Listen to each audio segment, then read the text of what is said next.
কোন দেশেতে রইলেন জাগিয়া বড়ি বলে ওরে ছেলে একেবা তোমায় খারাপ বলে গো বড়ি বলে ওরে ছেলে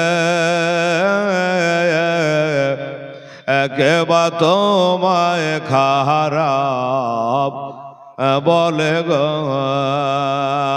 আরে জলদি করে তোমার কলমা শরব দাও না আমায় পড়ায়া কোন দেশেতে রইলেন জাগিয়া দয়ার নবী গো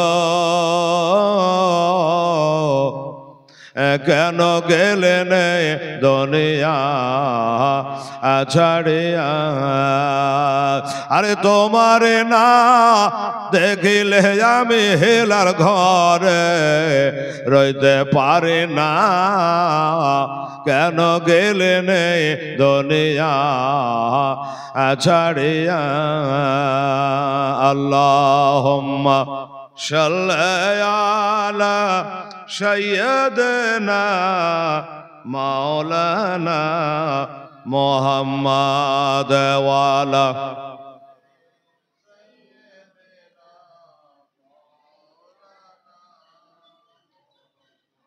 আল্লাহুম্মা সাল্লি আলা মাওলানা মুহাম্মাদ ওয়ালা আলা সাইয়্যিদিনা মাওলানা মুহাম্মদ সাল্লাল্লাহু আলাইহি ওয়াসাল্লাম বিসমিল্লাহির রহমানির রহিম সুবহানা রাব্বিকা রাব্বিল ইজ্জাতি আম্মা ইয়াসিফুন ওয়া সালামুন আলাল মুরসালিন walhamdulillahi rabbil alamin dua karaর মা বোন ভাইরা আল্লাহুম্মা সাল্লি আলা সাইয়্যিদিনা শাফিয়ানা হাবিবানা মাওলানা মুহাম্মদ বারিক সাল্লিম সালাতু ওয়া সালামান আলাইকা ইয়া রাসূলুল্লাহ সালাতু ওয়া সালামান আলাইকা ইয়া হাবিবাল্লাহ ক্বালা রাব্বি ইশরাহ লি সাদরি ওয়া ইয়াসসির লি আমরি واحلل عقدة من لساني يفقهوا قولي ربنا تقبل منا إنك أنت السميع العليم وتب علينا إنك أنت التواب الرحيم وصلى الله تعالى على خير خلقه وأزواجه وذريته وأهل بيته أجمعين برحمتك يا أرحم الراحمين আমির সম্মামি বাহাগেলা ইলাহা ইল্লাল্লাহ মুহাম্মাদুর রাসূলুল্লাহ আল্লাহুম্মা সাল্লি আলা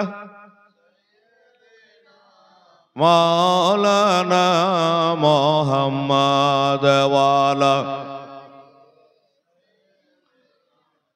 মাওলানা মুহাম্মদ সাল্লাল্লাহু তাআলা আলাইহি ওয়াসাল্লাম বেরাদার আমার মা ও বোনেরা সমস্ত তারিফ ও প্রশংসা আল্লাহ রাব্বুল আলামিনের জন্য যিনি এক অদ্বিতীয় ওয়াহদাহু লা শারীক যিনি বিশ্ব নিয়ন্তা রুজিদাতা পালনকর্তা রক্ষাকর্তা সেই মহান খোদা তাআলার কোটি কোটি তারিফ ও প্রশংসার পরে দরুদ ও সালাম অবতীর্ণ হোক গায়েবের সংবাদদাতা হাজির নাজির নবী হায়াতুন নবী নূরের নবী মা আমিনার লাল আব্দুল্লাহর দোলাল শাহানশাহ জি ওয়াকার মদিনা কা তাজদার মক্কার সরকার হুজুর আহমদ মুখতার জনাবে মুহাম্মদুর রাসূলুল্লাহ সাল্লাল্লাহু তাআলা আলাইহি ওয়াসাল্লামের প্রতি লাখো বার কোটি বার দরুদ ও সালামের নাজরানা পেশ হোক। আমরা একবার সকলে বলি আল্লাহুম্মা আমিন। আল্লাহ রব্বু মুহাম্মাদিন সাল্লাল্লাহু আলাইহি ওয়াসাল্লামা নাহনু ইবাদু মুহাম্মাদিন সাল্লাল্লাহু আলাইহি ওয়াসাল্লামা। বাদ গুজারিশ আজকের এই চতুর্থ রাতেও আল্লাহর অমীয় বাণী কোরআনে পাক থেকে এক মাশহুর ও মারুফ আয়াতে মুকাদ্দাসা তেলাওয়াত করেছি, সেটা হলো আউযু বিল্লাহি মিনাশ শাইতানির রাজিম। বিসমিল্লাহির রহমানির রহিম। ওয়ালা তাকুলু লিমান ইউকতালু ফি সাবিলিল্লাহি আমওয়াত বাল আহিয়াউ ওয়ালাকিন লা তাশউরুন। সাদাকাল্লাহুল আযীম। আমার আল্লাহ পাক এই আয়াতে মুকাদ্দাসায় ইরশাদ করছেন যে যাহারা আল্লাহর পথে কতল হয়ে যায়, শহীদ হয়ে যায়, তারাকে তোমরা মুর্দা বলিও না, বাল আহিয়া, বরং তারা জীবিত। কিভাবে জীবিত? এটা তোমাদের সোচ সমাজের বাইরে জীবনী চালু হয়ে গেল। বাবা, আমার মা বোনেরা যারা আসেন নাই তাড়াতাড়ি আসুন, কারণ আজকে কোনো ভূমিকা দেওয়ার টাইম নেই। কাজে আপনারা তাড়াতাড়ি আসুন আর বসুন। কাল বলেছিলাম একবার ওপর আওয়াজ আছে কেন রে? কমছে বাড়ছে ভাই, যে হযরত ইমাম মুসলিম রাদিয়াল্লাহু তাআলা আনহু তিনি হযরতে হানি রাদিয়াল্লাহু তাআলা আনহুর বাড়িতে তিনি অবস্থান করছেন। বাস এতটুকু বলে কালকে 12:30 বেজেছিল। এবার বাবা এজিদের কানে একটা খবর চলে গেল। মা বোনেরা কান্দেন, এদিকে খেয়াল করবেন। কি কথা গেল? যে হুজুর, কুফা শহরে বর্তমানে এখন দুটো দল। বলল কেমন দুটো দল? একটা হলো হুসাইন জিন্দাবাদ, আর একটা হলো এজিদ মুর্দাবাদ। এজিদ বলল তার মানে আমার তরফ থেকে সেখানে একজন গভর্নরকে বসা হয়েছে।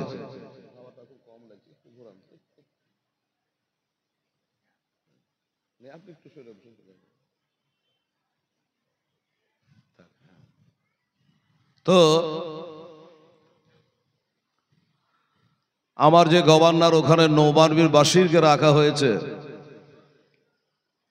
সে কি আমার কাজ করে না? কিন্তু বাবা গো, মা বোনেরা, এই নোমানবীর বাসির লোকটা আশেকে রসুল ছিল, দাওয়ানাই মুস্তাফা ছিল, আমার হুসাইনকে মাননেওয়ালা ছিল। তো এই লোকটা বলে শুনুন, ওই কুফা শহরে ইমাম হুসাইনের একটা চাচার বেটা, চাচাতো ভাই এসেছে, আর দলের দলে মানুষ হুসাইনের নামে তার কাছে বায়াত হচ্ছে। তাই নাকি? বললে হ্যাঁ। উপায় উপায় হলো একটাই হুজুর, ওই যে গভর্নর রেখেছেন নোমান বিন বাশিরকে, ওখান থেকে ওকে সরিয়ে দিয়ে এমন একটা লোককে গদিতে বসান যার দিলে দয়া মায়া নাই, কঠোর পাথর বরাবর দিল, তলোয়ার চালাতে পারে, এই রকম একটা মেজাজি লোককে ওইখানে বসান। এখন এজিদ দেখলো যে কথা তো ঠিকই, কিন্তু কাকে এখন হঠাৎ পাওয়া যায়? তো আমার মা বোনেরা, ভাইরা, হঠাৎ করে মনে পড়ে গেল পাশের শহর বুসরা। ওই বুসরার শহরে একটা লোক আছে, তার নাম হলো ওবায়দুল্লাহ, এর বাপের নাম জিয়াদ। তো এই ইবনে জিয়াদকে যদি ওইখানে ফিট করা যায় তাহলে সবকে কাবু করে দেবে। হোসাইনের মাননেওয়ালা একটাও থাকবে না, সব আপনার নামে বায়াত হবে। এ বাবা, আমার মা বোনেরা শুনুন,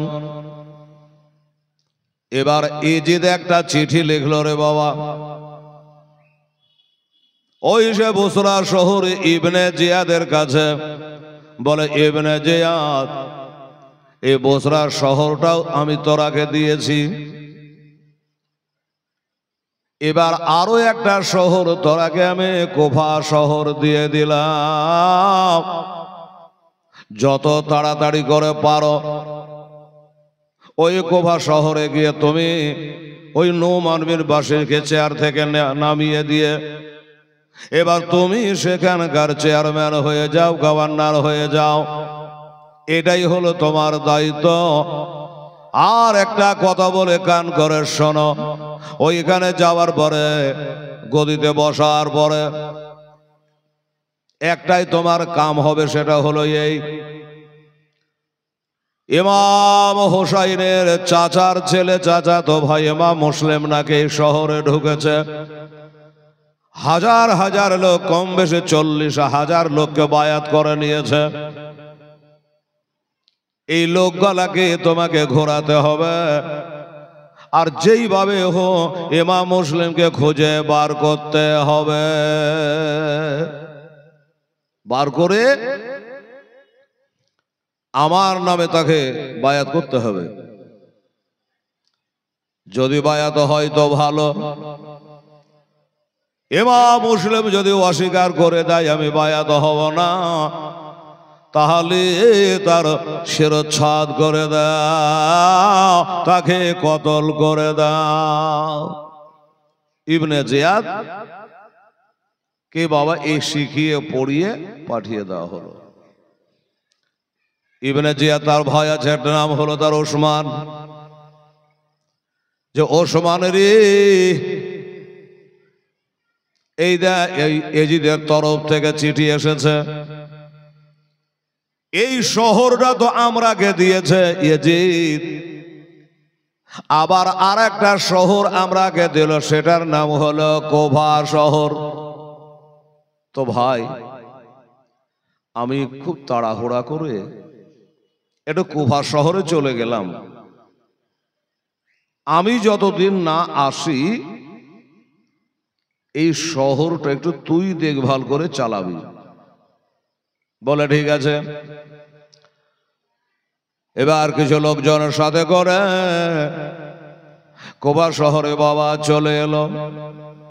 আর ওই যে নোমান বিন বাশির একটা জান্নাতি লোক, ভালো মানুষ, তাকে এসে বলা হলো আজ থেকে তুমি বাতিল, এখানকার গভর্নর আমি হয়ে গেলাম, আর তোমাকে বাতিল করা হলো এজিদের তরফ থেকে। উনি বলে ভাই রে, আমি বা কি অপরাধ করেছি, কি অন্যায় করেছি? চিঠি নাই, পত্র নাই, খবর নাই, আর হঠাৎ করে আমাকে এই চাকরি থেকে কেন বাতিল করা হলো? গভর্নর থেকে আমাকে বাতিল কেন করা হলো? ইবনে জিয়াদ বলে তুমি এখনো তাক পাও নাই, এখনো বসতে পারো নাই, তুমি এজিদের নুন খাও আর হোসাইনের গুণ গাও। তুমি এখানকার থাকা সত্ত্বেও ইমাম মুসলিম 40,000 লোককে বায়াত করলো কি করে এজিদের বিরুদ্ধে, হোসাইনের পক্ষে। এই জন্য তোমাকে এখান থেকে সরানো হলো। তোমার হাতে কি তলোয়ার ছিল না, লোকজন ছিল না, গ্রেফতার করতে পারো নাই, তার শিরচ্ছেদ করে দিতে পারো নাই, শহীদ করে দিতে পারো নাই, আমার নোমান বিন বাশির বলে, ভাই ও কথা বলো না, পাপের কথা বলিও না। আরে যাদের কালেমা পড়ে আমরা মুসলমান হয়েছি, সে নবীর ঘরের সন্তানকে তুমি কতল করার সাজেশন দিচ্ছ? দরকার নেই। যেই চেয়ার আমার হোসেনের সম্মান করে না, আমি ওই চেয়ারে বসতে চাই না। আমার গভর্নরি করার কোনো দরকার নেই। ছেড়ে দিলেন। এবার ইবনে জিয়াদ বাদশাহ হলো কুফা শহরের। প্রথম কাজ হলো ইমাম মুসলিমকে ধরে বাবা জিজ্ঞাসা করা, কিন্তু ইমাম মুসলিমকে খুঁজে খুঁজে খুঁজে খুঁজে পাচ্ছে না। উনি কোথায় আছে আপনারা কাল বলেছে, আজও বললাম।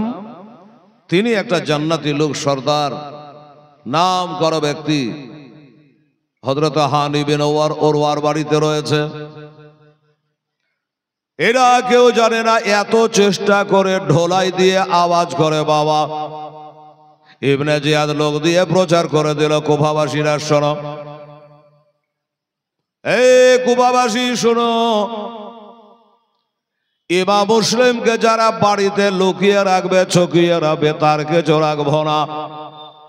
নাম আমার ইবনে জিয়াদ, তাকে জিন্দা রাখবো না। গোটা শহর জুড়ে এলান করে দেওয়া হলো। তারপরও কাজের কাজ হলো না, ধরতে পারল না। আমার মা ফাতেমার ঘরের সন্তান গো, আমার নবী মুস্তাফার ঘরের সন্তান রে বাবা, খুঁজে খুঁজে হয়রান পেরেশান। কোথায় আছে, কোন দিকে আছে, খুঁজে খুঁজে পায় না। ইবনে জিয়াদ মহা চিন্তায় পড়ে গেল, কি করা যায়। এত ডর দেখি, এত ভয় দেখি, এত কিছু বলেও ওই ইমাম মুসলিমের নাগাল পাওয়া গেল না। কি হবে এখন? বসে আছে একটা নওজোয়ান ছেলে, এর বাড়ি হলো মুলকে শাম। ওই জোয়ান ছেলেটা বাবা চলে আসছে। তো ইবনে জিয়াদ জিজ্ঞাসা করে, বাবা একটু কাছে আই তো বাবা, আমার একটা কাজ করে দিবি? ছেলেটা বলল, কি কাজ বলুন তো? বলে, এই দেশে ইমাম হুসাইন রাদিয়াল্লাহু তাআলা আনহুর সতলা চাস্তো ভাই ইমাম মুসলিম এসেছে, এত বলে কেহ কোথায় আছে, কার বাড়িতে আছে, কোনো খবর নাই। এই খবরটা যদি বাবা এনে দিতে পারিস, আমার খুব উপকার হয়। না হলে এজিদ আমাকে গভর্নর রাখবে না। ওই জোয়ান ছেলেটা বাবা, এর বাড়ি হলো মুলকে শাম। এ বললে যে, হুজুর শুনেন, এই জাসুসি করা, গোয়েন্দাগিরি করা, আসামি ধরা, এটা হলো আমার বাঁ হাতের খেল, তাই নাকি? বলে, হ্যাঁ, আমাদের বংশ পরম্পরার এই গোয়েন্দাগিরি করার কাম আমরা করি। ও যদি শতভাগ জমিনের তলেও থাকে, আমি খুঁজে বাহিরকে করবই, খবর আপনাকে দেবই। বাবা তোর মতো লোকেরই দরকার, একটু করে দে না বাবা খোঁজটা। বলে, হুজুর কিছু খরচা আছে। কেমন খরচা? বলে, 3000 টাকা লাগবে। টাকা আমি খাবো না, ওই টাকাটা সাথে করে নিয়ে যাব, আর ওই টাকাটা ইমাম মুসলিমকে দিয়ে তার হাতে আমি বায়াত হব, না হলে ধরা যাবে না। বাদশার কি আর টাকার কমি? 3000 টাকা ওই মুলকের শামের ছেলেটার হাতে দিয়ে দিল। বের হয়ে গেল ইমাম মুসলিমকে খুঁজতে। তো জিজ্ঞাসা করছে ইবনে জিয়াদ, হ্যাঁ রে বাবা, তোর নামটা তো জিজ্ঞাসা করা হইল না। তোকে 3000 টাকা দিলেন, তুই যদি আর না ঘুরে আসিস তো আমার আর কিছু করার নেই। তোর ঠিকানাটা বল। বলে লিখলেন বাড়ি হলো মুলকে শাম, আমার নাম হলো মক্কেল গোলাম। লিখে নিল। ঠিক আছে এবার যা, একটু চেষ্টা করবি যত তাড়াতাড়ি হয়। বলে কোনো টেনশন করবেন না। এই টাকা 3000 টাকা নিয়ে ইমাম মুসলিমকে খোঁজার জন্য বের হয়ে গেল। এখানে ওখানে দোকানে মাকানে সব জায়গায় খোঁজে শেষ করে দিল। বাবা সেও পাইল না। আছে তো আছে কোথায়? আপনারা কে বলেছে উনি হযরতে হানি রাদিয়াল্লাহু তাআলা আনহুর বাড়িতে আছে, কিন্তু বাবারে এই খবরটা কেউ জানে না। এইভাবে খুঁজে বেড়াই। ছেলেটা বললো যে আমি বড় বড় কথা তো বলে 3000 টাকা নিয়ে নিলাম, যদি খুঁজে দিতে না পারি, ঠিকানা দিতে না পারি, তাহলে আমারও জান যাবে। কি করা যায়? খুব টেনশনে পড়ে গেছে। তো ওই ছেলেটা একদিন মনে করল সব জায়গায় তো দেখলাম, আচ্ছা এই কুফার জামে মসজিদটা একবার দেখলে কেমন হয়? খোদার ঘরে তো আর মিথ্যা কথা বলবে না, না হয় কাউকে জিজ্ঞাসা করে নেবো, তাও ভালো। এবার মসজিদে যাওয়া আসা চালু। মসজিদে যায়, নামাজ পড়ে, নামাজ পড়ে না পড়ে, কত জায়গার মানুষ পড়ে, নামাজ পড়ে সব বাড়ি চলে যায়। কিন্তু বাবারে একটা ব্যক্তি মসজিদের এক কর্নারে বসে বাবা সে আল্লাহর ইবাদত করছে, তাসবিহ তাহলিল করছে। মুআজ্জাজ এবার যখন ওইখানে আল্লাহ বিল্লাহ করছে, তো মনে করে যে এই লোকটাকে জিজ্ঞাসা করা দরকার। কি জিজ্ঞাসা করা? যে এই গ্রামে ইমাম মুসলিম কার বাড়িতে আছে, ওই লোকটাকে জিজ্ঞাসা করবো। আশা করি হাতে তসবিহ নিয়ে মসজিদ ঘরে মিথ্যা বলবে না। সবাই তো চলে গেল, দেখে এক পা দুপা করে যায়, গিয়ে পাঁজরে বলে বসে বলে চাচা তসবিহ গন্তে গন্তে বলছে কি হলো রে বাছা? বলে চাচা গো আমার বাড়ি অনেক দূর মুলকে শাম, আমি একজন গুনহাগার পাপী গো চাচা, আসমানের নিচে জমিনের উপরে আমার মতো গুনহাগার আর কেউ নাই, তাই আপনাদের কুফাতে আসলাম। খবর পেলাম এই দেশে আমার নবীর ঘরের একটা আওলাদ, মা ফাতেমার ঘরের একটা সন্তান ইমাম মুসলিম রাদিয়াল্লাহু তাআলা আনহু নাকি এসেছে। কোথায় আছে, কার বাড়িতে আছে, খুঁজে খুঁজে পাচ্ছে না গো চাচা, একটু দয়া করে বলে দেন। লোকটা বললে বাবা তোকে বলে দিব না দেবে সে আমার ব্যাপার। শোন, মসজিদে মেলা লোক নামাজ পড়লো, আর ওই নামাজ পড়ে বাহারুর করে সব বেরিয়ে চলে গেল। ওরাকে জিজ্ঞাসা করলি না, আমাকে নিয়ে টানাটানি। ওরাকে জিজ্ঞাসা না করে আমাকে জিজ্ঞাসা করছিস কেন? এই ছেলেটা ভাবছে বেটা তো বলবে না, লাগছে যা মেজাজ। তবে আমার একটা জিনিস জানা আছে, সেটা কি, যে কুফা শহরের মানুষেরা খুব পদের লোভী, খুব পদের লোভী। দোস্ত বুজুর্গ, তাই ওকে একটু টুপি পরাচ্ছে যে চাচা শুনুন, অনেক লোক নামাজ পড়লো ঠিক আছে চলে গেল, আপনি বসে আল্লাহ আল্লাহ করছেন। আমি একটু লক্ষ্য করলাম চাচা গো, যে আপনার মতো বড় নামাজি পরহেজগার আমার নজরে পড়ল না। এই লোকটা দেখছি আমাকে যখন এত বড় করছে বলতেই হবে। তাছাড়া আপনার চেহারাতে বলছে চাচা আপনি আলে রসুলকে, আমার নবীর বংশধরকে আপনার মতো ভালো কেউ বাসে না। এইসব দেখে আপনাকে জিজ্ঞাসা করলাম, এর জানা থাকলে বলেন। আর যেই বলেছে বাবা ওই পদের লোভী লোকটা বলল, তাই তো আমাকে বড় নামাজি বলল, পরহেজগার বলল, এত যখন বড় করলে তো বলেই দি। বলে বাবা শোন, ইমাম মশলা কার বাড়িতে আছোটা আমার ভালো করে জানা। মক্কেল গোলাম বলছে, হায় রে কুফার মানুষ, তোকে একটু বড় করেছি আর তোর মনটা গলে গেল, বলার লেগে রেডি হয়ে গেলি।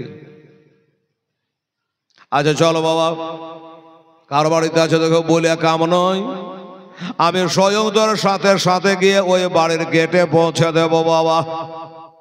এত যখন আমাকে বড় করলি, সম্মান করলি, এবার নিয়ে গিয়ে বাবা বাড়ির গেটে পৌঁছাইয়া দিয়ে বলল, বাবা রে, এই বাড়ি বলার নাম হযরত হানি রাদিয়াল্লাহু তাআলা আনহু।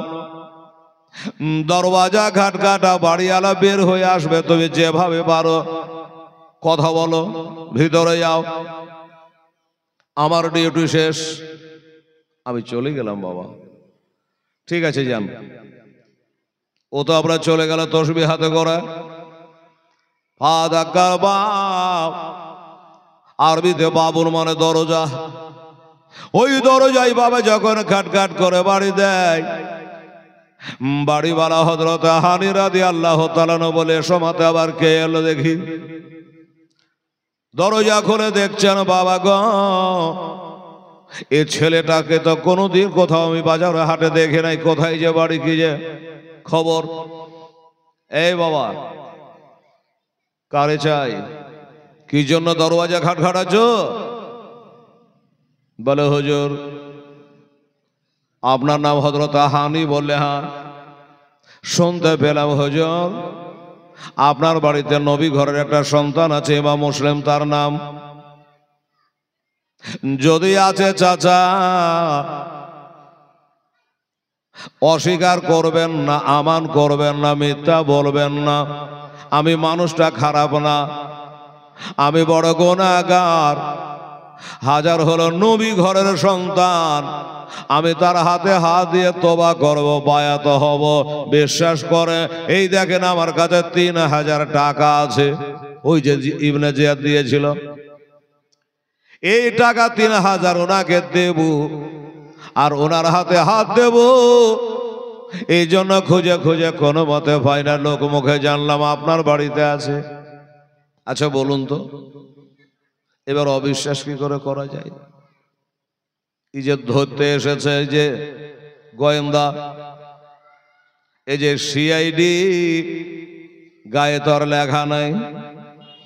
এবার তার কথাই বাবা মজে গিয়ে, তার কথাই ভুলে গিয়ে দরজা খুলে দিল। আমার হুজুর ইমাম মুসলিম যে ঘরখানে বসে আছে রে আমার মায়েরা, ওই ঘরে বাবা পৌঁছায় দিল। এবার বসে চোখের পানি ঝরাইয়া অভিনয় চালু করেছে বাবা। আর ওই টাকা 3000 বার করে সামনে দিল, হুজুর নেন, আমি বড় গুনাহগার, আপনার কাছে তওবা করার জন্য এসেছে, হুজুর আমাকে মুরিদ করলেন। মুরিদ তো করে নিল। এবার মুরিদ করে নিয়াম, আসলে তো মুরিদ হতে আসেনি, ধরবার জন্য এসেছেন বাবা সিআইডি। ডানে দেখে, বামে দেখে, আগে পিছে দেখে, সব কিছু যখন দেখা হয়ে গেল, এবার বলে হুজুর আমাকে ছুটি দেন। আপনারা যেমন পীর সাহেবকে বলেন হুজুর বাড়ি যাব, ছুটি দেন। উনি বলল হুজুর আবার আসবো, দেখা হবে, আমাকে ছুটি দেন, এখন আমি যা। আচ্ছা ঠিক আছে বাবা যা, আবার এসো। মনে মনে বলছে আর আসবো, আমার কাজ তো হয়ে গেছে। বাড়ি আলাকে চিনে নিলাম, নাম জেনে নিলাম, তুমি কোন ঘরে আছো তাও দেখে নিলাম।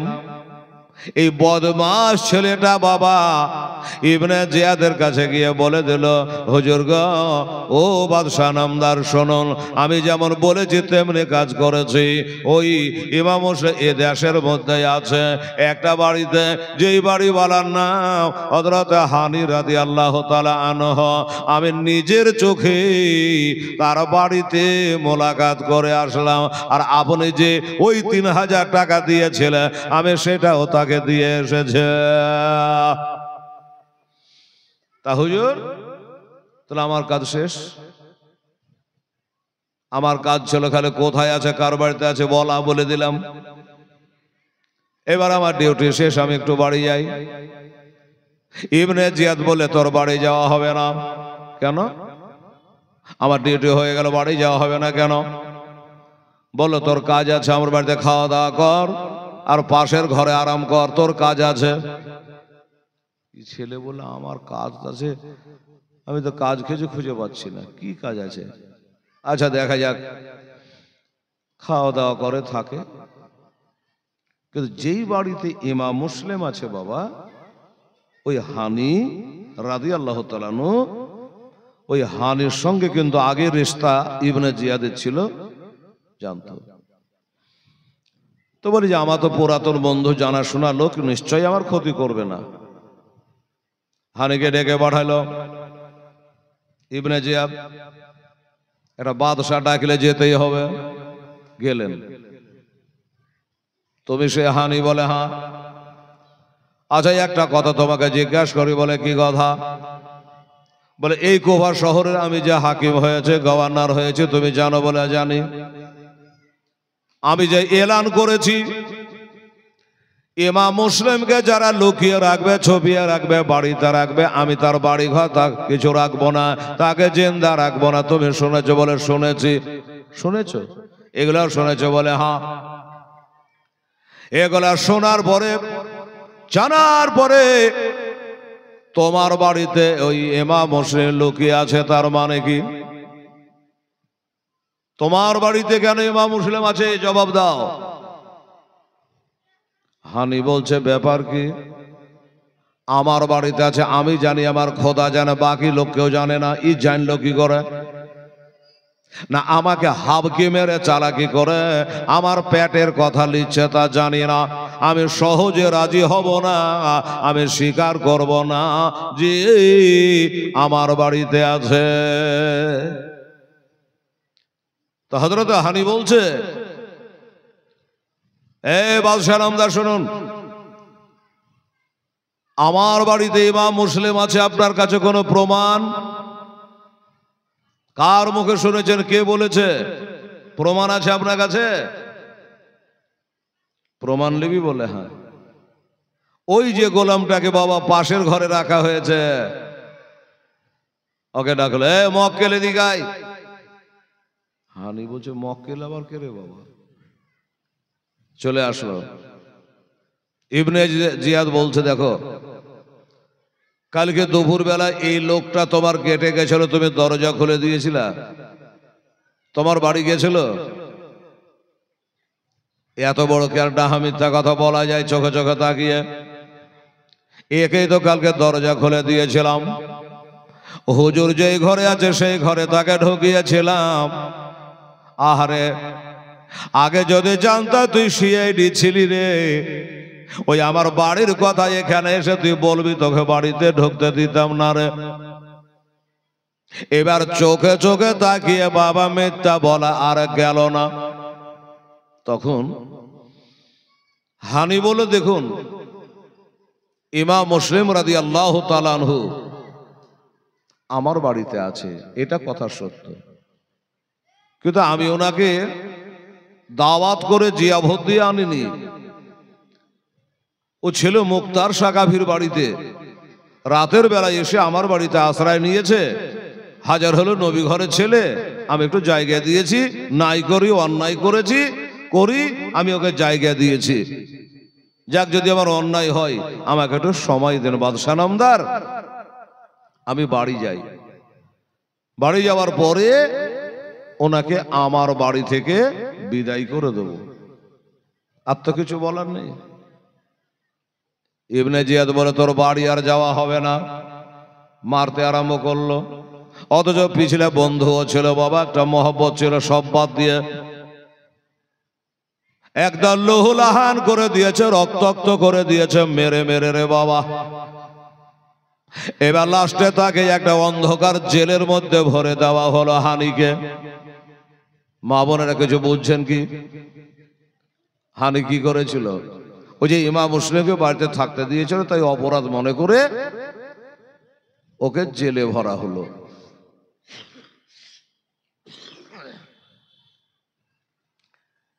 জেলে ভরে তালা মেরে দেওয়া হলো। তা হানি জিজ্ঞাসা করছে, ভাই শোনো, আমাকে জেলে ভরা হলো, এটাই 1 বছরের জন্য না 2 বছর না 2 মাস কি 6 মাস, কতদিনের জন্য একটু জানতে পারি কি? বলে হ্যাঁ পারো। তোমার জেলের তালা আজ খুলবে না, কাল খুলবে না, কবে খুলবে জানো? কবে খুলবে? বলল, তুমি যে ইমাম মুসলিমকে বাড়িতে জায়গা দিয়েছো, একে যতক্ষণ পর্যন্ত শহীদ করতে না পারি তোমার জেলের তালা খুলবে না।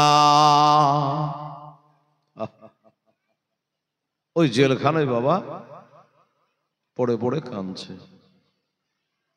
এদিকে গোটা শহরের ভিতরে একটা মিথ্যা কথা রটে গেছে, কি জানেন? যে ইবনে জিয়াদ ওই হানিকে নাকি কতল করে ফেলেছে। আমি কি বললাম? একটু মারা ধরা করে রক্তাক্ত করেছে, কিন্তু মার্ডার করে দেয়নি, কিন্তু কথাটা রটে গেছে যে ওনাকে কতল করে ফেলেছে।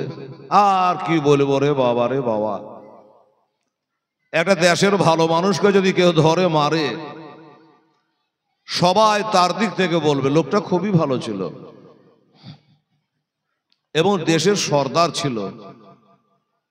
এলাকার যত মানুষ বাবা, হাজার হাজার মানুষ মিছিল বাহির করলো, চল ইবনে জিয়াদের রাজধানী ঘেরাও করব। আমাদের দেশের একটা পরহেজগার ব্যক্তি, গণ্যমান্য ব্যক্তি, নাম করা ব্যক্তি, তাকে কতল করলো কেন, আর জবাব আমরাকে দিতে হবে, না হলে ইবনে জিয়াদ তোকে গদি ছাড়তে হবে। হাজার হাজার লোক মিছিলে চলে গেল।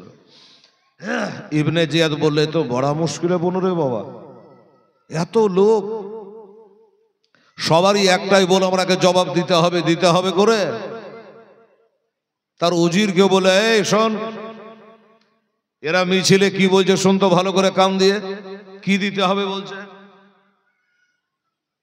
উজির কান দিয়ে শুনে বললে, হুজুর ওরা যা চাইছে আপনার দিতে পারবেন আপনি। কি বলছে? ওরা বলছে আপনি নাকি ওই হানিকে কতল করে ফেলেছেন, তার জবাব চাইছে, কিন্তু আপনি তো কতল করেননি, জেলে ভরে রেখেছেন। আচ্ছা, এই জবাব চাইছে বলে, হ্যাঁ ঠিক আছে আসতে দাও। মিছিল চলে আসলো, কাছাকাছি হলো। ইবনে জিয়াদ চিৎকার মেরে বলে, শোনো এ মিছিলওয়ালারা, কান করে শোনো, আর হই হই করতে হবে না, বন্ধ করো তোমাদের মিছিল। কে তোমরাকে বলেছে আমি হানিকে কতল করে ফেলেছি? কার মুখে শুনেছ? শোনা কথা বলে মিছিল বাহির করে দিয়েছ? ওনাকে যদি তোমাদের দেখাতে পারি, দেখান, কোনো ব্যাপার না, দেখিয়ে দেন, আমরা জানি যে কতল করে দিয়েছেন, তাহলে ওনাকে দেখান। বাদশাহ বলে, এত হাজার হাজার লোক আমার জেলে আটবে না। আরে হাজার হাজার লোককে দেখাতে পারবো না। শোন, তোমাদের মধ্যে যারা নেতা, মাথা, মেম্বার, প্রধান, মোড়ল, সর্দার আছে, এই গোছের 10টা লোক আসো, ওরা দেখে যাবে আর তোমরাকে বলে দেবে তোমাদের দেখা হয়ে গেল। ঠিক আছে, তাই হলো। এই সর্দার সাহেব, এই মোড়ল সাহেব, এই মেম্বার সাহেব, আপনারা যান দেখে আসেন, এসে আমরাকে বলেন। ঠিক আছে, এবার গেল, জেলের জানলা দিয়ে দেখা হলো। জেলে পড়ে পড়ে বাবা কাঁদছে। এই মা বোনেরা, ভাইয়েরা, জেলখানায় পড়ে পড়ে হযরত হানি রক্তাক্ত হয়ে, ভাই খাওয়া নাই, পিয়া নাই, ঘুম নাই, আরাম নাই, বিশ্রাম নাই, পড়ে পড়ে কাঁদছে গো। এবার ওই মেম্বার, প্রধান, মোড়ল, সর্দার এরা নিজের চোখে দেখে নিয়ে লজ্জায় পড়ে গেল যে আমরা কার মুখে কোন কথা শুনে মিছিল বাহির করেছিলাম, কিন্তু না, ওই তো হানি জেলখানার মধ্যে জীবিত অবস্থায় আছে। মিছিল ভেঙে গেল। এরা কেমন দেশের মানুষ একটু বোঝেন তো বাবা। এরা হাজার হাজার লোক মিছিল করে আসলো দরদি দেখিয়ে হানির জন্য, কিন্তু বাবা একটা লোক বলল না আজকে জামিন করে তাকে আমরা জেল থেকে ছাড়িয়ে বাড়ি নিয়ে যাব, নইলে যাব না, এই কথা কেউ বলল না। এবার মিছিল ছত্রভঙ্গ হয়ে গেল। এবার যেদিকে যাবার সব চলে গেল মিছিল, সে ওই দিকে বাবা মাগরিবের আজান হলো ওই কোভার জামে মসজিদে। মাগরিবের আজান হলো। এখন ইমাম মুসলিম বলল, পাড়াতে লোকজন এত কম কেন? একজন বলল, হুজুর সব মিছিলে চলে গেছে, কেউ নাই। আচ্ছা, ওই যে আপনাকে থাকতে দিয়েছিল না যে লোকটা, ওই লোকটাকে মার্ডার করে দিয়েছে নাকি, তাই সব মিছিল করে গেছে, তাই পাড়াতে লোকজন অত নাই। যাই, মাগরিবের নামাজের আজান হলো, একটু জামাতের নামাজটা পড়ে আসি। লোক কম হোক আর বেশি হোক, মাগরিবের নামাজ পড়তে গেলেন, শহরের লোকজন নাই। তাও হলো কত? কেতাবে লিখছে প্রায় কম বেশি 500 জন মানুষ। মিছিলে যাওয়ার পরও 500 জন মানুষ আমার ইমাম মুসলিমের পিছনে ইক্তেদা করে মাগরিবের নামাজে দাঁড়িয়ে গেল। মাগরিবের নামাজ মুকিমের জন্য 3, মুসাফিরের জন্য 3, ছেলেদের জন্য 3, মেয়েদের জন্য 3 রাকাত ফরজ। এবার মাগরিবের নামাজ 3 রাকাত পড়ে নি, আসসালামু আলাইকুম রাহমাতুল্লাহ, আসসালামু আলাইকুম রাহমাতুল্লাহ। এবার সালাম ফিরে দোয়া করবে রে বাবা। ইমামের আগে দেখেন একটু ঘুরে বসে। এবার ঘুরে যদি বসতেছে, ওই 500টা মানুষের মধ্যে বাবা 5টা মানুষও নাই, একটা মানুষ, সব পালিয়ে গেছে। ইমাম মুসলিম বলে, ব্যাপার কি? আমার 40,000 লোকই বা কোথায় গেল? আর 500 জন মানুষ নামাজ পড়ছিল, তারাই বা কোথায় গেল?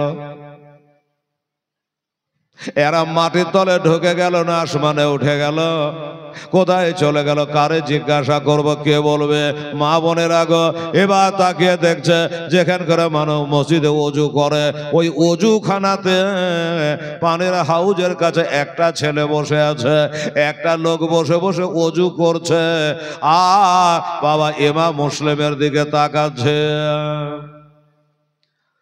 তো ইমাম মুসলিম মনে করলেন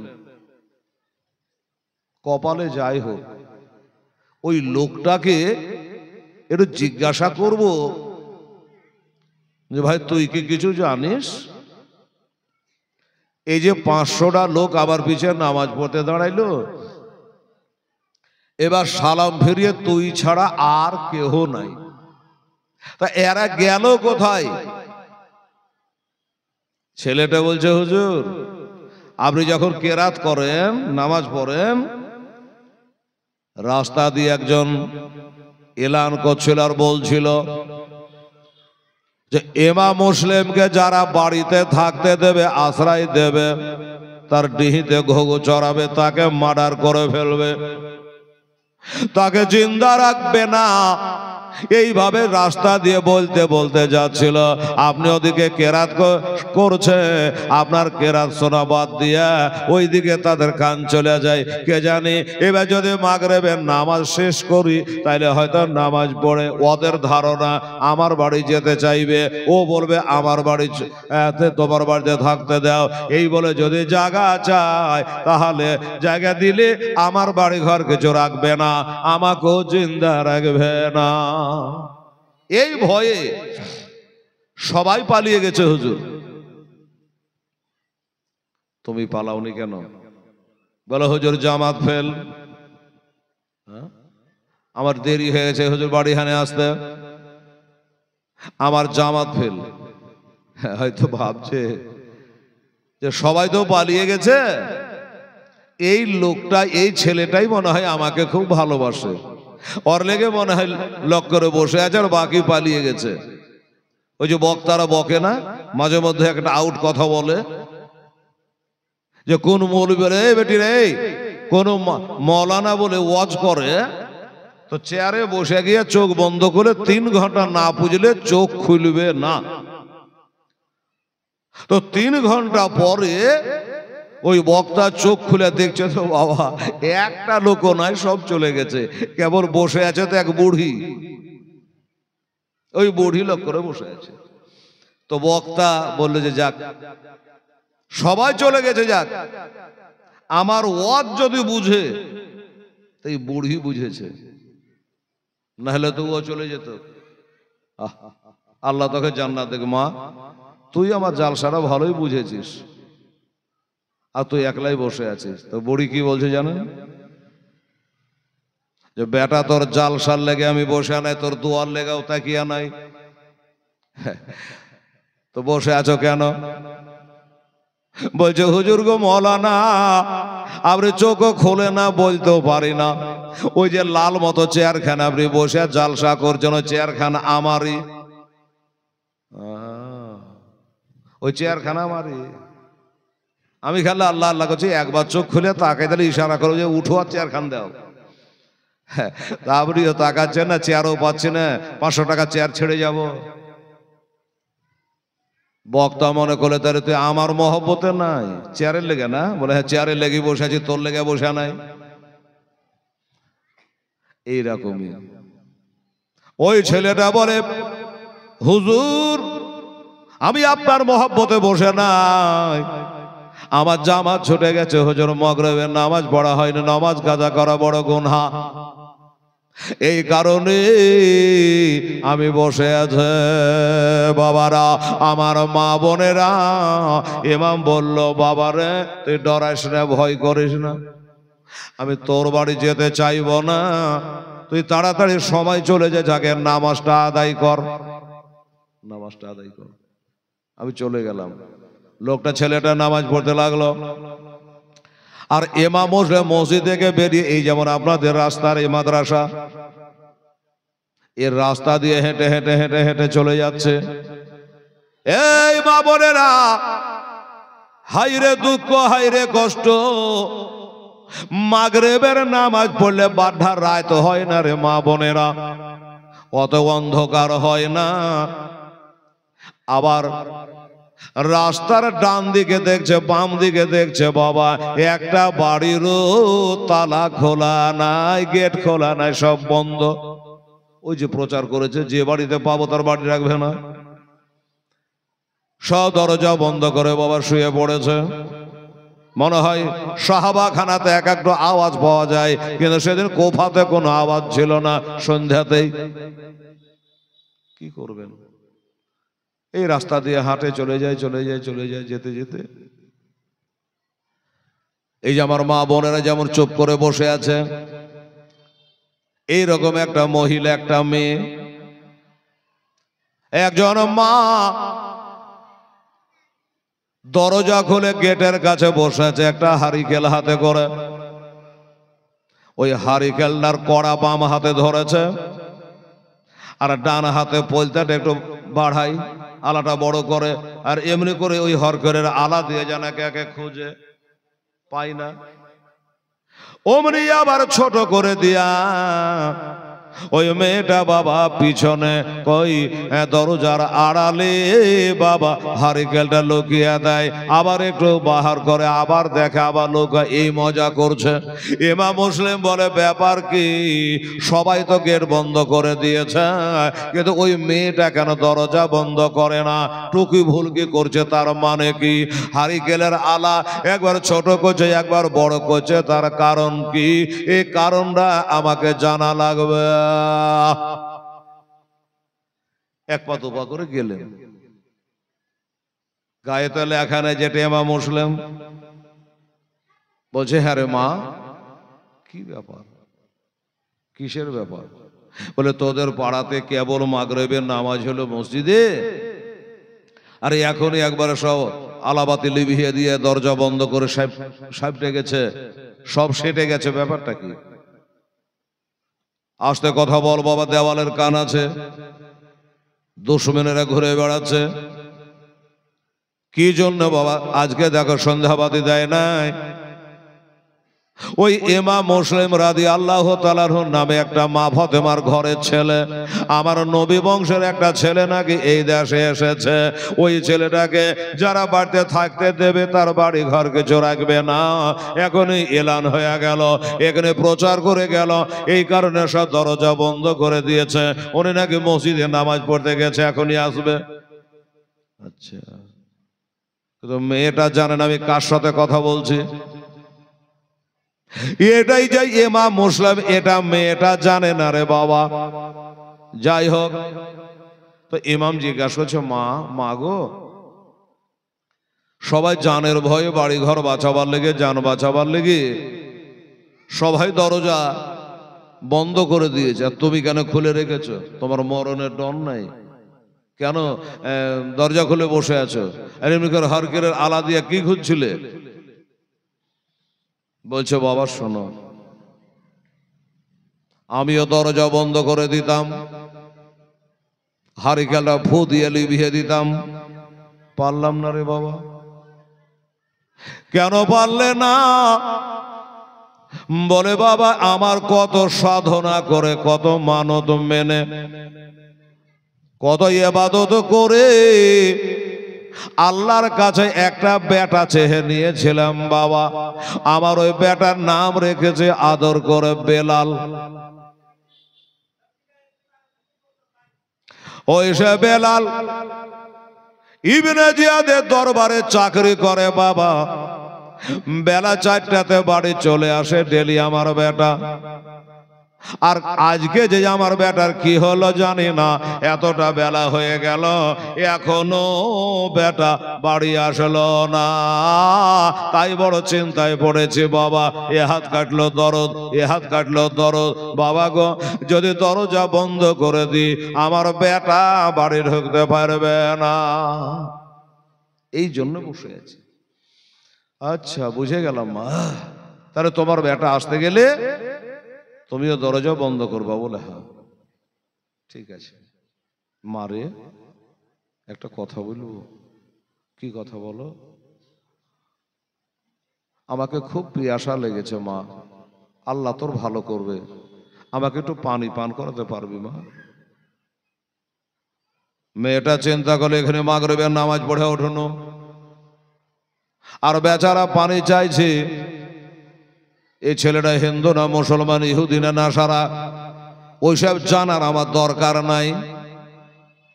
আমার কাছে হাত পেতে একটু পানি চাইছে, যার অপার নাম হলো জীবন, পানি ছাড়া প্রাণ বাঁচে না।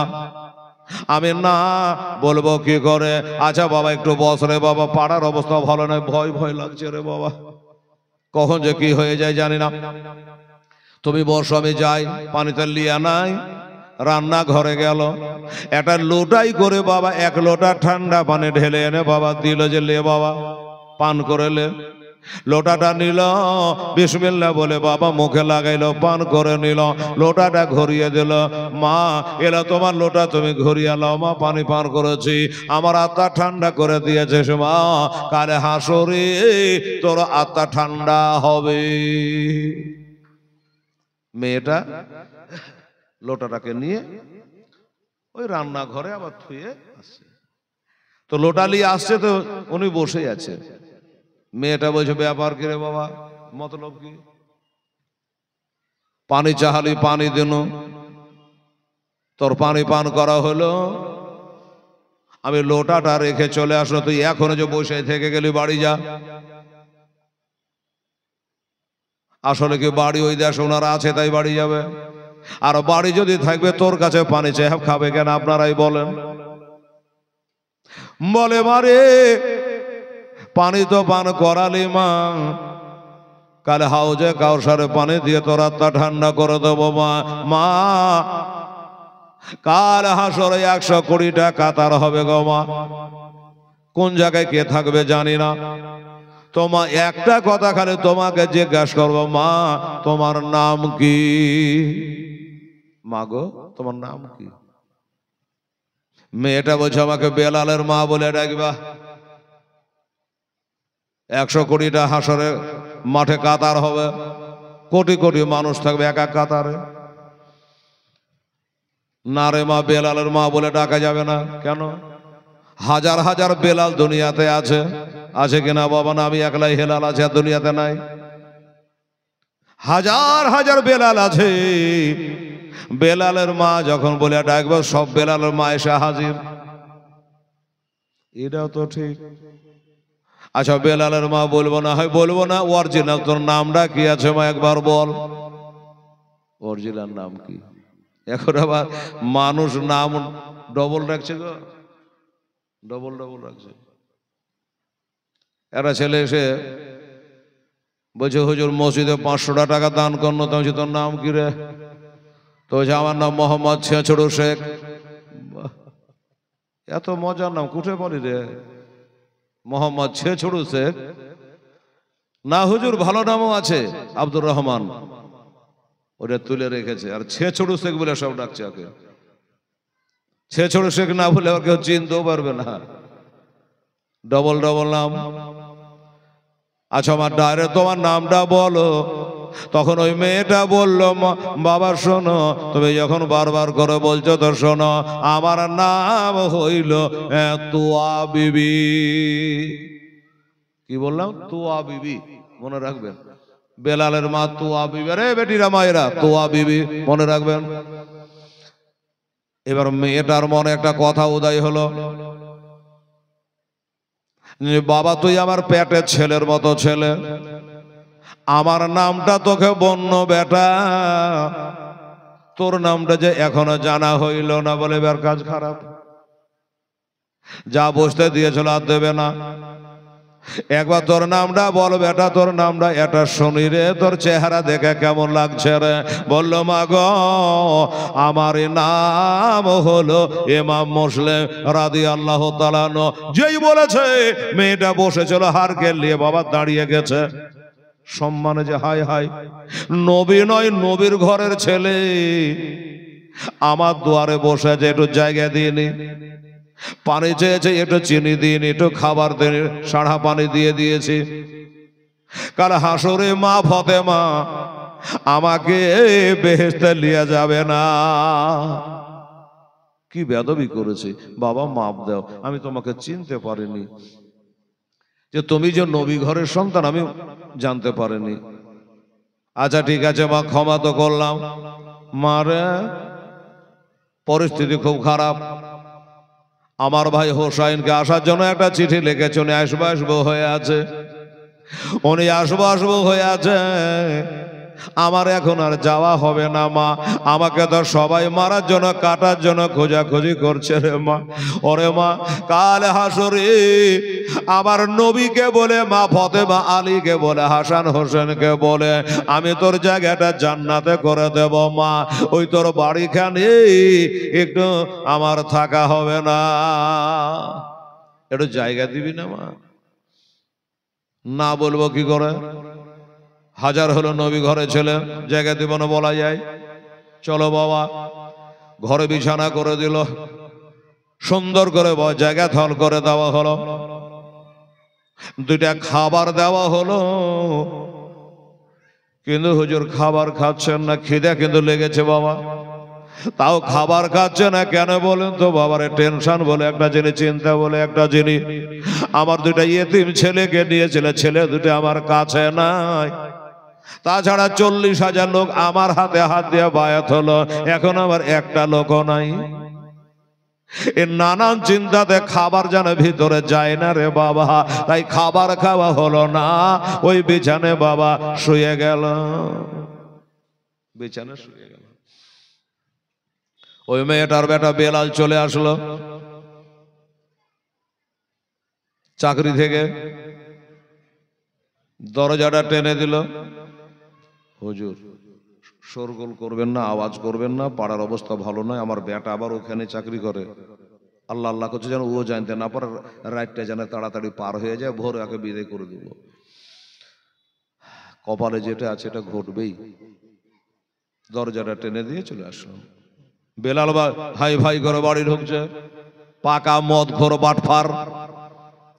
বেলাল মা মা বলছে, হ্যাঁ রে বেটা, 4টার সময় তো তুই বাড়ি আসিস, এত দেরি কেন? বলে, মা গা, সরকারি কাজ মা, কখন কি হয় বলা যায়, দেরি হয়ে গেছে মা, তুমি খাবার খেয়েছো? মা কপালে হাত দিয়ে বলে, হায় রে আমার কপাল, এ জগতে এমন মা কে আছে রে, বেটাকে দানা না খাইয়া মা খাই রে। তার মানে বোঝা গেল, মা তুমি আমার মহব্বতে খাবার খাওনি। বললো না, চলো মা খাবার খাও। মা খেলো, বাবা ছেলে খেলো, ছেলে গেল ছেলের ঘরে, মা গেল মার ঘরে। কিন্তু বাবা গো, এই মা বোনেরা, ওই জান্নাতে মেয়েটা সেই তুয়া বিবি রাতের বেলাতে বাড়ির আঙিনায় এখানে ঘোরাফেরা করে। ঘোরাফেরা করে কেন? যে আমার ঘরে নবী ঘরের সন্তান আছে, রাত বেরিয়াতে পানি টানি দরকার হবে, এটা হবে মেহমান। হ্যাঁ, এই কারণে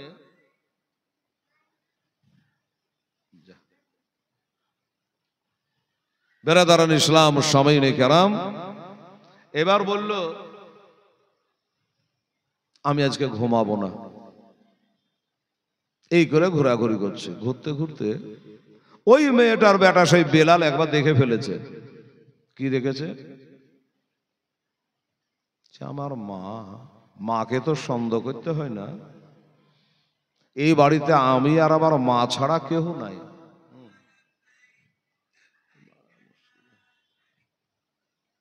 কিন্তু আমার মাকে দেখছি বারবার ওই ঘরটার দিকে তাকাইছে, আর রাস্তা খালি বাড়ির আগে নাই ঘুরে বেড়াচ্ছে, ব্যাপারটা কি? এই চিন্তা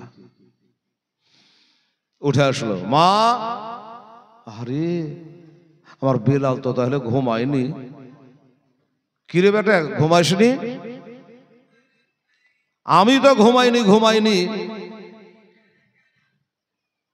কিন্তু বেটা তুইও ঘুমাইসনি? বলল না। তোমাকে একটা কথা জিজ্ঞেস করি মা। কি কথা বল? এই বাড়িতে তুমি আর আমি ছাড়া তেসরা কেউ নাই, তুমি ওই ঘরটার দিকে বারবার তাকাচ্ছ, যাওয়া আসা করছো, ব্যাপারটা কি?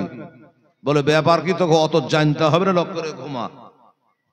ছেলে বলছে ঘুমাবো না, বলতে হবে, না বলে ছাড়বো না।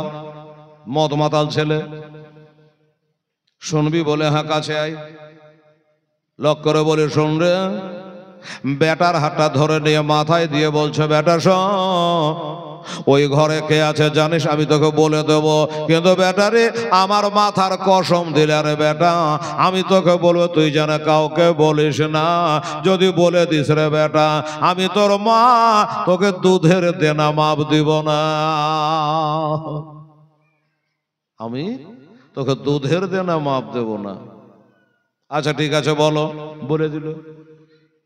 ইমাম মুসলিম রাদিয়াল্লাহু তাআলা নয়, ওই ঘরে আছে বেটা, খবরদার কাউকে বলিস না।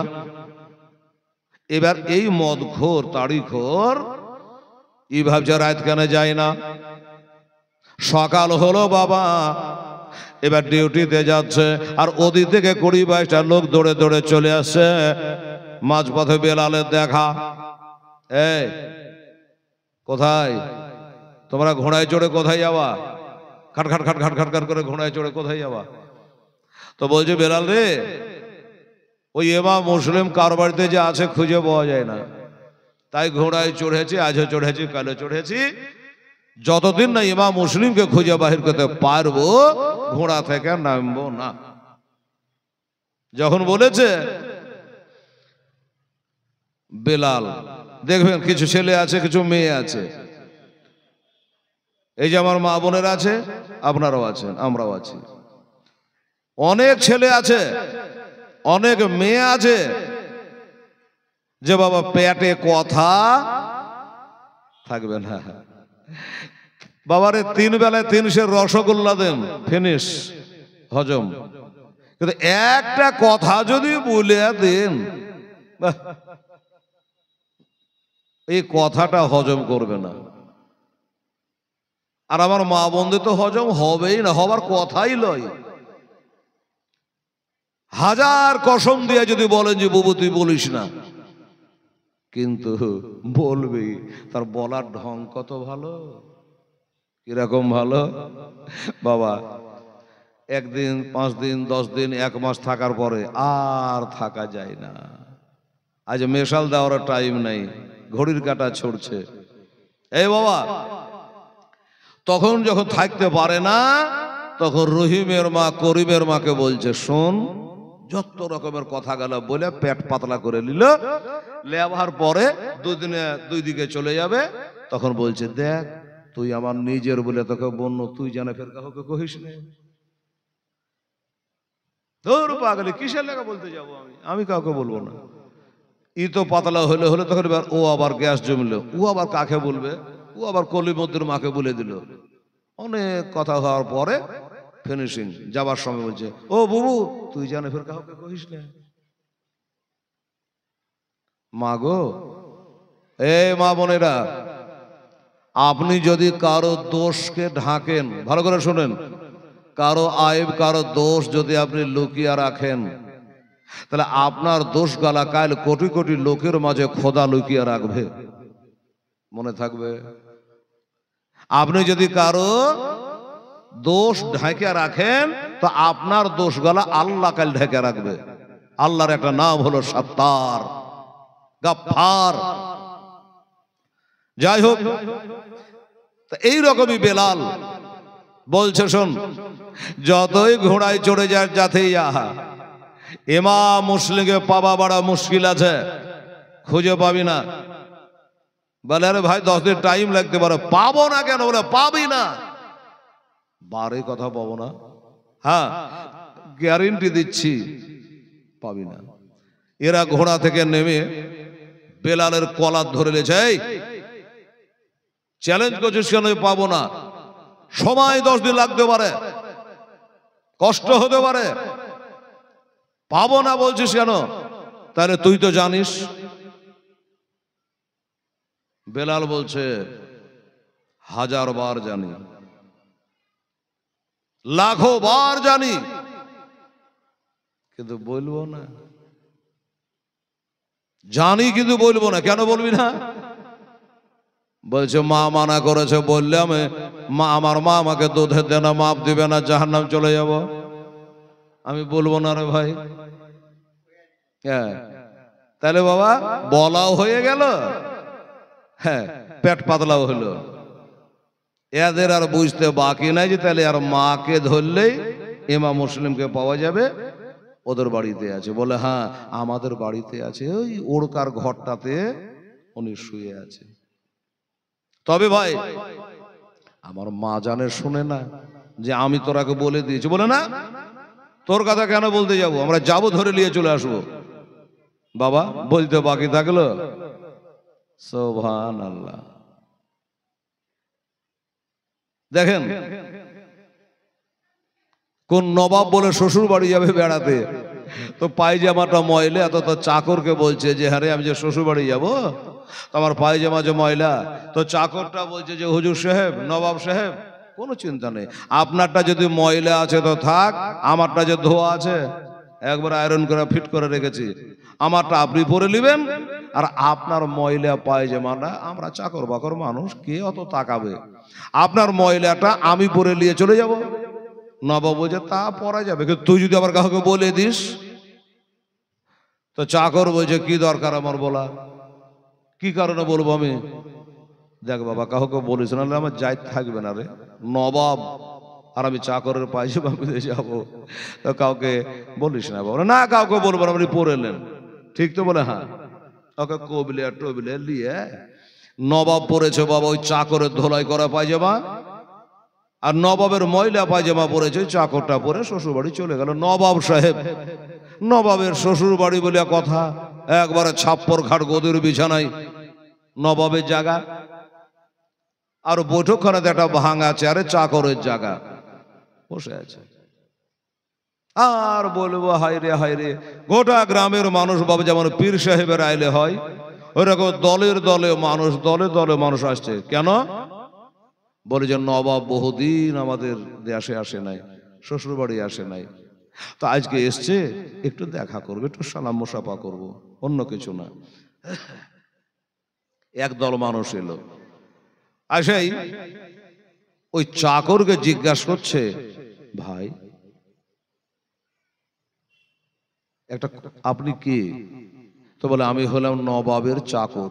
আচ্ছা, তাহলে তো ঠিক জায়গাতেই পৌঁছাচ্ছি, তাড়াতাড়ি খবর হবে। আপনি নবাবের চাকর? বললেন হ্যাঁ।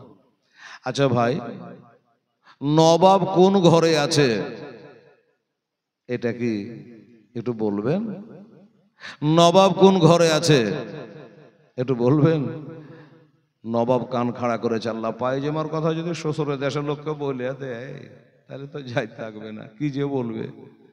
তো বলছে বাবা রে, বল না বাবা, নবাব কোন ঘরে আছে তুই জানিস, একটু বলবি? তো বলছে 100 বার বলবো, 1000 বার বলবো, কিন্তু এই পায়জামাটার কথা বলবো না। পায়জামার কথা জিজ্ঞাসা করিস না ভাই।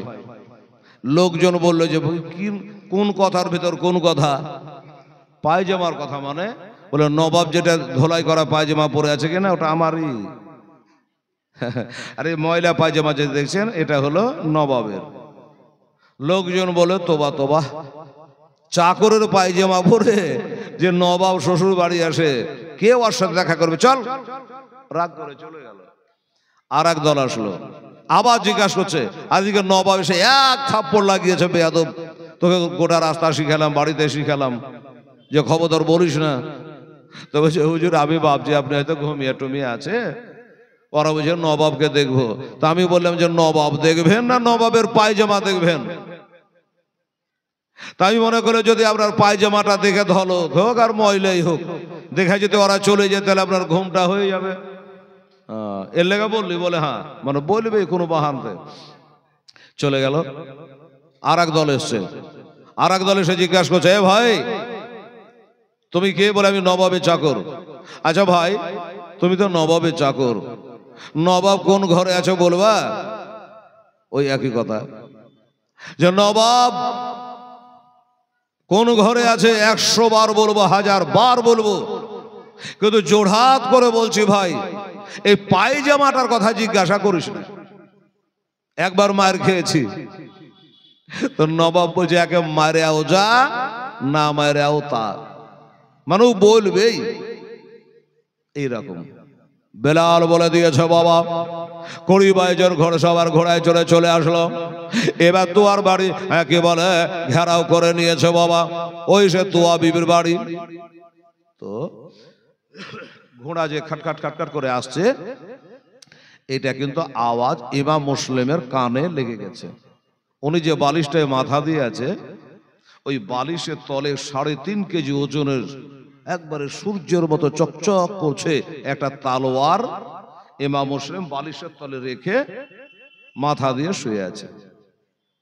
যখন দেখলো যে ঘোড়া খাটখাট খাটখাট খাটখাট করে আসছে, তো ইমাম মুসলিম মনে করলো যে মনে হয় আমাকে ধরতে আসছে, হ্যাঁ আমাকে ধরতে আসছে। তালোয়ারটাকে তুলে বালিশের তল থেকে তুলে বালিশের ওপরে রাখলো, যদি সেরকম হয় তাহলে যুদ্ধ চালু করে দেবো আজ। মুখের কথা জবানে জারি, ঘেরাও করে নিয়েছে বাবা। দরজা ঘাটঘাট আছে বেলালের মা। বেলালের মা বলছে আল্লাহ গো, তাহলে আমার বেলাল পাঠাইছে নাকি? আল্লাহ গো, যদি আমার বেলাল কিছু বলে থাকে আল্লাহ, আমি তাকে দুধের দেনা মাপ দেব না। দেখা যাক। দরজা খুললো সরকারি লোক। কি বাবা তোমার নাম তুয়া বিবি? বলে হ্যাঁ। তুমি বেলালের মা? বললে হ্যাঁ। কেন কি হয়েছে? বলে তোমার বাড়িতে নাকি ইমাম মুসলিম রাদিয়াল্লাহু তাআলা আনহু রয়েছে। মেয়েটা চিন্তা করলো ঠিক বেলালের কাজ। এখন আমি কি করি? যদি বলি হ্যাঁ বাবা আছে, বিশ্বাসঘাতকিনী হবে। ওই ইমাম মুসলিম মনে করবে যে আমাকে ধরিয়ে দিল। আর যদি বলি যে বাবারে আমার বাড়িতে নাই, তাহলে মিথ্যা কথা বলা হলো। আর আমার নবী বলেছে সমস্ত পাপের মা হলো মিথ্যা কথা বলা। কি করা যায়? যাই হোক, মেয়েটা বললে যে জাহান্নামে যাবো যাবো, আমার নমাজ রোজা যদি বাদও হয়ে যায় যাক, কিন্তু নবী ঘরের একটা ছেলেকে আমি সত্য কথা বলে ওই জাল্লাদদের হাতে আমি অ্যারেস্ট করতে দেব না। ইমান দেখেন মা বোনেরা, সাথে সাথে এবার যেমনি বলেছে বাবা গো নাই আমার বাড়িতে কথাটা মুখ দিয়ে বেরাবে, আমার ইমাম হোসেনের সাথে সাথে বাবা পিছনখানে দাঁড়িয়ে গেল আর বলে বেলালের মা এই তুয়া বিবিরি তুই বলে দে যে আছে। হুজুর আপনি কেন এত মাথা ঢোকালেন? আমি যে নাই বলতাম। বলে মা নাই বলে তোর মিথ্যা কথা বলে খাতা ভর্তি করে লাভ কি, গোনা করে লাভ কি? ওরে মা আমার 4 আঙ্গুল কপালে যেটা লেখা আছে সেটা হবেই মা, তুই আমাকে বাঁচাতে পারবি না। আমার হায়াত মউতের মালিক হলো আল্লাহ রব্বুল আলামিন। এই কথা বলে বাবা এবার আর 20-22টা লোক বাড়িতে হই করে ঢুকে গেল। এবার যুদ্ধ চালু হয়ে গেল। আমার ইমাম মুসলিম রাদিয়াল্লাহু তাআলা আনহু ফাতেহে খয়বরের ঘরের ছেলে বাবা এমন করে তলবার চালাতে লাগলো যেন 20-22 জন লোককে বাড়ি থেকে বাহির করে দিল। বাড়ি থেকে বার করে দিয়েছে। যখনই বার করে দিয়েছে বাবা আবার হই করে তারা ঢুকলো। আবার হই করে ঢুকি আবার যুদ্ধ চালু হয়ে গেল। বাবারা এদিকে 20-22 জন আর উনি হলো একা। একটা দোরাচার পাবি একটা তালবার বাবার নিশান করে মেরে দিয়েছে রে মা। যেমন মেরেছে ওই তালবার খানা লাগবে তোলা আমার ইমাম মুসলিম রাদিয়াল্লাহু তাআলা আনহু ওপরকার ঠোঁটে বাবা লেগে গেল আর ওপরকার ঠোঁটে লাগলো, ঠোঁটটা কেটে গেল আর 2টা দাঁত মোবারক শহীদ হয়ে গেল। 2টা দন্দার মুবারাকা শহীদ হয়ে গেল। নিজেকার ঠোঁটটাও কেটে গেল রে বাবা। রক্তের বন্যা বহে গেল। ঠোঁট কাটা রক্তে যেন দেহ গোটায় লাল হয়ে গেল, কাতর হয়ে গেল। সাথে সাথে অনেক ঘরের ছাদের ওপরে বাবা উঠে গেছি। এবার ঘরের ছাদে যখন উঠে গেল, ঘরের ছাদে উঠে গেছে, এরা চিন্তা করলো ছাদে যাওয়া যাবে না, যদি যাই একটা একটা করে ধরবে কাটবে আর নিচে ফেলে দেবে। বাবা গো ওপরে যেতে পারি না। ও মুআজ্জাজ সামিনে কেরাম বেরাদারান ইসলাম মা বোনেরা, যাই হোক বাবা এরা নিচে থেকে বললে ইমাম মুসলিম নিচে নেমে আসো, আর যুদ্ধ হবে না, তোমার তলোয়ার খাপে ভরে নাও, আমাদেরটা আমরা খাপে ভরে নিলাম। খাবে ভরে নিল। এবার নিচে চলে আসলো। ইমাম মুসলিমকে তারা বলে আপনাকে অ্যারেস্ট করা হলো। তাই নাকি? বলে হ্যাঁ। অ্যারেস্ট করে নিয়ে এবার ইবনে জিয়াদের দরবারে নিয়ে যাবে বাবা। কিসে করে নিয়ে যাবে? ঘোড়ায় করে নিয়ে যাবে। ইমাম মুসলিম এবার ঘোড়ার রেখাবে পা রেখেছে, ঘোড়াতে চাপতে যাবে। যেমনি ঘোড়ায় চাপতে যাচ্ছে ইমামের মুখ দিয়ে বার হলো ইন্না লিল্লাহি ওয়া ইন্না ইলাইহি রাজিউন। কেন বলো জানেন? এই দোয়াটা কেন বললো? ইমাম মুসলিম বলছে যেমনি আমি ঘোড়াতে চাপতে গেলাম আমার কাছে যেসব মূল্যবান তলোয়ারখানা ছিল, আমি 20টার লোকে একাই থেমেছিলাম, আমার ওই তলোয়ারখানা তারা বাহির করে নিল। আমার তলোয়ারখানা যখন বার হয়ে গেল আমি তখন মনে করলাম আল্লাহ ওই তলোয়ারটা আমার ভাইয়ের মতো কাজ করছিল, আমি বুক ফুলিয়ে যুদ্ধ করছিলাম, আমার তলোয়ার যখন চুরি হয়ে গেল আমার বিপদ আসতে আর দেরি না, খালি হাতে লড়াই করা হবে না। এই কারণে আমি ইন্না লিল্লাহটা দোয়াটা পড়েছে। যাই হোক বাবা ও মা বোনেরা এমনি করে তাকে ধরে নিয়ে গেল, ইবনে জিয়াদের কাছে হাজির করল। ইবনে জিয়াদ জিজ্ঞাসা করে তোমার নাম কি? বলে আমার নাম ইমাম মুসলিম। আচ্ছা তোমারই কারণে 2টো দল পয়দা হয়েছে দেশে, একটা হোসাইনের দল একটা হলো এজিদের দল। বাবা যেমনি বলা হয়েছে যেমনি বলেছে, বলে জায়গা যা হওয়ার হয়েছে শোনো। ইমাম মুসলিম গো একটা কথা তোমাকে বলি। বলল কে? বলে আজ থেকে ইমাম হুসাইনকে ছেড়ে দিতে হবে আর এজিদকে আমিরুল মুমিনিন বলে মানতে হবে। তোমার সিদ্ধান্ত কি? বলে পারবো না, অসম্ভব কথা। এটা হয় বলেন তো আপনারাই? হুসাইনকে ছেড়ে দেব আর একটা মদ মাতাল এজিদকে মেনে নেবে, এটা কখনো হতে পারে না। তাই নাকি? বললে হ্যাঁ। আচ্ছা ঠিক আছে, এক কাম করো, এত তাড়াতাড়ি সিদ্ধান্ত নেওয়া যায় না, ও রেখে আছি একে জেলের মধ্যে ঢুকিয়ে দেয়। এবার জেলে ঢুকিয়ে দিলে একটা রাত চিন্তা ভাবনা করো, কাল বাহির করে জিজ্ঞাসা করবো। তাড়াতাড়ি করে বলি বাবা ঘড়ি চলছে 11:15 হয়ে গেল। ও বাবারা ভাইয়েরা রে আমার মা বোনেরা, এবার জেলে ঢুকিয়ে দিল বাবা। আবার ভোরে বার করে নিয়ে আসলো, আবার বার করে নিয়ে আসার পরে আবার জিজ্ঞাসা করছে কি, ও ইমাম মুসলিম বলো, একটা রাত্রে তোমাকে সময় দিয়েছিলাম, বলো হোসাইনকে ছাড়বে কিনা? উনি বলল, হ্যাঁ আমি হোসাইনকে ছাড়বো, রাজি হয়ে গেলাম, কিন্তু আমার একটা কথা আছে। বলে কি কথা? বলো। বলে হোসাইনকে ছেড়ে দেবো, কিন্তু হোসাইনের নানার মতো একটা নানা কার আছে দেখাতে হবে, হোসেনের বাবার মতো বাবা কার আছে আমাকে একটা দেখাইতে হবে, হোসাইনের মার মতো কে আছে একটা মা এই জগতে আমাকে দেখাইতে হবে। পারবে গো? পারবে না। বললে দেখাতে পারবো না। বলে তুই যখন দেখাইতে পারবি না, আমিও ছাড়তে পারবো না।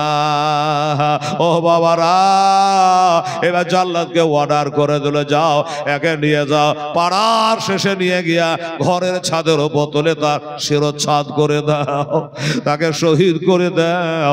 ইমাম মুসলিম বলল, ঠিক আছে, আমাকে যখন শহীদ করে দিবা, তার আগে আমার তিনটা কথা একটু শুনবে না গো? আমাকে তোমরা শহীদ করে দাও, আমার দুঃখ নাই, আমার তিনটা কথা বলার আছে। বলো বলো কি কথা? এক নম্বর কথা, এই দেশে আসার পরে আমার 700টা টাকা দেনা হয়ে গেছে, আমার টাকাটা তোমরা শোধ করে দিও, ওই দেনাদা যেন কারা হাসরে আমার কাছে না চাই। নাম্বার 2, আমাকে যখন শহীদ তোমরা করবা, আমার ভাই হোসাইনকে এই দেশে আসার জন্য আমি নিজের হাতে একটা চিঠি পাঠিয়েছি, আসবো হয়েছে, তোমরা একটু মানা করে দিও এই গাদ্দার দেশে যেন আর না আসে, কারণ আমার সাথে দেখা হবে না, এই কাজটা তোমরা করিও। নাম্বার 3, আমাকে কতল করার পরে রাস্তাঘাটে ফেলে রেখো না ভাই গো, আমরা ইজ্জতদারের ঘরের ছেলে গো, আমরা নবী ঘরের সন্তান গো, আমাকে শহীদ করে দেওয়ার পরে একটু জানাজা করে মাটির তলে তোমরা দাফন করে দিও। ওই জাল্লাদেরা বলল, ইমাম মুসলিম তোমার সব দাবি মেনে নিলাম, কিন্তু একটা দাবি মানবো না। কোনটা মানবা না? বলে তোমার জানাজার নামাজ পড়বো না। এই মুসলমান, আমার নবী মুস্তাফা বলেছে, জানাজার নামাজে যারা খাড়া হয়, নামাজ জানাজায় যারা শরীক হয়, তাদেরকে একটা উহুদ পাহাড় বরাবর নেকি দেওয়া হয়।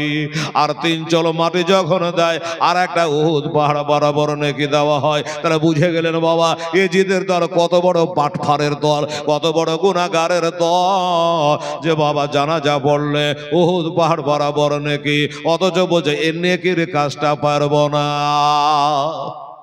এটা পারবো না। আমার বলা কর্তব্য, আমি বললাম, তোমরা যেটা ভালো হয় করিও। এই কথা বলে পাড়া শেষে নিয়ে গেল, দোতলা ছাদের উপরে তুললো, হাত দুটা বাঁধা আছে, তালবার বার করেছে, মারবে, গলাটা কেটে পড়ে যাবে। ইমাম মুসলিম বলে, ভাই রে, এখানে ইবনে জিয়াদ নাই, এজিদও নাই, আমার হোসেনও নাই, আমার বেটা দুটাও নাই, একটা কথা বলবো ভাই। কি?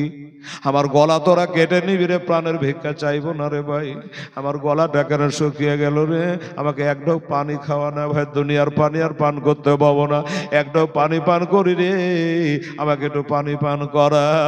ওই জাল্লাদেরা বললো, তুমি এজিদকে মানো না, পানি তোমাকে দেওয়া হবে না, পানি তোমাকে দেওয়া হবে না, দে না ভাই, একটু পানি পান করে যাই। দেবে না। একজনে বলে, দেখ রে, লোকটা তো চলেই যাবে, আমরাই তো তাকে কতল করে ফেলবো, একটু পানি তো চাইছে, খেতে তো চাইছে না, মদিনা যেতে তো চাইছে না। বাবা গো, একটা লোটাই করে পানি দেওয়া হলো, পানি লোটার হাতে নিয়েছে, একটা আওয়াজ হলো, গায়েবানা আওয়াজ হলো, এই এ বাবুসলে, পানি তোমার হাতে আছে, কিন্তু আমি আল্লাহ তোমার কপাল থেকে পানি তুলে নিয়েছি, এ দুনিয়ার পানি তোমার কপালে নাই, চলে আসো আমার হাউজে কাউসারে পানি পান করো। ও বাবারে, আপনারা বলবে, হেলাল লোটাতে পানি আছে, মুখের সামনে হাজির আছে, পান করতে কেন পারলো না? এবার পানির লোটাটা যেমনি মুখে লাগিয়েছে, বাবা ওই তুয়া বিবির বাড়িতে মা তালবারের ঠোঁটটা কেটে গিয়েছিল, ওই কাটা ঠোঁটটা গেলাসে পানি পান করতে হলে এটা ঠেকবেই। এবার যেমনি ঠোঁটটা ঠেকেছে, বাবা উনি বন্ধ, রক্ত গল গল করে আবার চালু হয়ে গেল, আর ওই পানিতে রক্তে ভরে লাল হয়ে গেল। শরীয়তের ফতোয়া হলো, পানির খাসল হলো 3টা, একটা হলো পানির কালার, একটা পানির গন্ধ, একটা প্রবাহিত হওয়া। এ পানি আর পানির মতন রক্তের মতো লাল হয়ে গেছে। রক্তের মতো লাল হয়ে গেছে, তাই এই রক্ত আর পান করা যাবে না। বলল ভাই এ দুনিয়ার পানি আমার নসিবে আর নাই গো, এলা তো এরা পানির লোটাটা ঘুরিয়ে নাও। পানি লোটা ঘুরিয়ে দিল, তালবাদ তুলেছে বাবা মারবে। উনি বলল ভাই একটু দাঁড়িয়ে যাবে, আর পানি পান করবো না, খাবার চাইবো না। তাহলে কেন দাঁড়িয়ে যাবা? বলে মদিনা দিকে মুখ করে দাঁড়ায় আমি আল্লাহর কাছে নবীর ওসিলা করে এটা দোয়া করে। আরে ভয় করে না, আমরা জাহান্নামে আগুন ডহরায় হোসেনের নানার নামে রে, তাই রব না আর নেরা ধমে আগুন হবে ফোল। খোদার নরে তৈরি রে আমার মোহাম্মদ রাসূল, খোদার নরে তৈরি গো আমার মোহাম্মদ রাসূল। আরে নামের নামে দারো পরে মিজানেতে চড়ে বসবো রে, পাপ যে তোর হালকা হবে, হবে না নেকের সমতুল। খোদার নরে তৈরি গো আমার মোহাম্মদ রাসূল, খোদার নরে তৈরি গো আমার মোহাম্মদ রাসূল। আমাদের দুনিয়ায় কোনো ভয় নাই, আখিরাতের কোনো ভয় নাই। আমরা নবী বংশের সন্তান, উম্মতে মুহাম্মাদের জন্য একটু ওই মদিনা দিকে মুখ করে নবীজির অশিলা করে একটু আল্লাহর কাছে দোয়া। বাবা আমার ভাইরা, আমার মোড়ল সাহেবেরা কালকে বলেছিলেন 10:30 পর্যন্ত, আবার কেউ বলছে যে 11টা বললে অসুবিধা নেই, হুজুরকে তুলবেন তোরা 1:30 2টার দিকে। তো যাকে 11টা বাদ দিয়ে গেল, কমিউনিটার বাকি আছে, পাক্কা 11টাতে দোয়া হবে। কি গো জি, পাক্কা 11টায় দোয়া করলে অসুবিধা হবে নাকি? বাহ, সুবহানাল্লাহি ওয়া বিহামদি। তো দাদা ভাই, এই আমার ইমাম মুসলিম রাদিয়াল্লাহু তাআলা আনহু মদিনার দিকে মুখ করে আল্লাহর কাছে দোয়া রাখতে, জীবনের এটা শেষ দোয়া, ঠিক আছে, এটা জীবনের শেষ দোয়া। আচ্ছা ভাই, এই গতকালকের মতো একটা ঝলক এই নবীজির মাদ্রাসার জন্য কাল যেমন দিয়েছিলেন, একটু খুব তাড়াতাড়ি করতে হবে বাবা। 100 200 500 10 20 50 সব যে যা পারবেন এই আমার ইমাম মুসলিমের দোয়াতে একটু শামিল হয়ে যান তো দেখি, আপনাদের বাপ মা ভাই বেরাদার।